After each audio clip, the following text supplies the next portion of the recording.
Je vais vous parler de l'Iran et de l'Israël. Les embrouilles entre ces deux pays ne datent pas d'hier.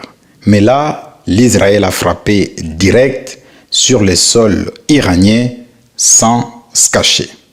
Pas une opération secrète, non. Une attaque claire, nette et revendiquée. En retour, l'Iran a balancé des missiles sur l'Israël. Mais ce qui me choque de plus, c'est la réaction des pays occidentaux.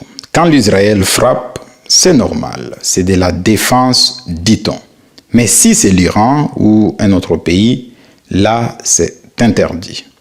C'est une ligne rouge à ne pas franchir. Franchement, je pense que c'est de l'hypocrisie à ciel ouvert. C'est de l'hypocrisie à ciel ouvert et vous vous demandez pourquoi tant de gens dans le monde en veulent à l'Occident. Mais voilà pourquoi.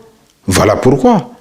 Des poids, des mesures, toujours et toujours, encore et encore. En République démocratique du Congo, on tue, il faut négocier. En Ukraine, il faut se battre. Congolaises et Congolais. Regardez comment les autres pays se défendent. Ils ne demandent pas la permission. Ils s'élèvent, ils protègent leur pays. Vous avez vu un seul opposant politique en Iran soutenir l'ennemi pendant une attaque? Non, jamais. Là-bas, quand le pays est menacé, tout le monde est uni. Tout le monde est derrière l'État, quel que soit le nom de la personne qui est à la tête de l'État. Et nous, en République démocratique du Congo, le Rwanda nous fait la guerre depuis plus de 30 ans. Depuis plus de 30 ans, ils se sont armés, ils ont des drones, des systèmes modernes, et même des gens à eux placés chez nous dans nos institutions. Dans nos institutions. Et pendant ce temps-là, certains ici en République démocratique du Congo sont gavés. Ils ont volé les richesses du pays, ils ont volé les ressources vitales de l'État. Ces gens que vous soutenez aujourd'hui, ces gens que vous défendez aujourd'hui. Moi, Chimpumpu, je rêve d'une République démocratique du Congo forte. Je rêve d'un Congo où si tu nous attaques, tu perds gros. Des hommes, du matériel, tu repars jamais tranquille. Tu repars jamais tranquille.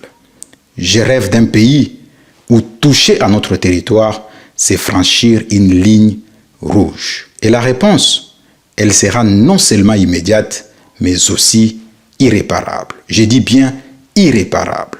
Je rêve d'un Congo où trahir la patrie, c'est impardonnable. Moi, Chimpumpu, je rêve d'un Congo où un espion, un infiltré ne repart jamais vivant chez lui. Jamais. Il laisse sa peau ici, sur notre sol, sur le sol de Patrice Emery Lumumba. Mes très chers compatriotes, ces rêves, il est possible. Alors, rêvons ensemble. Mais surtout, agissons ensemble. Parce que le temps de quémander, de pleurnicher, je pense qu'il est révolu. Nous devons nous mettre ensemble. Nous devons unir nos forces. Nous devons créer une synergie pour défendre notre pays et léguer un pays digne, un pays prospère, un pays viable aux générations futures. Merci de nous avoir suivis. C'était Platini Chimpumpu, professeur du militantisme patriotique dans notre chronique d'interpellation.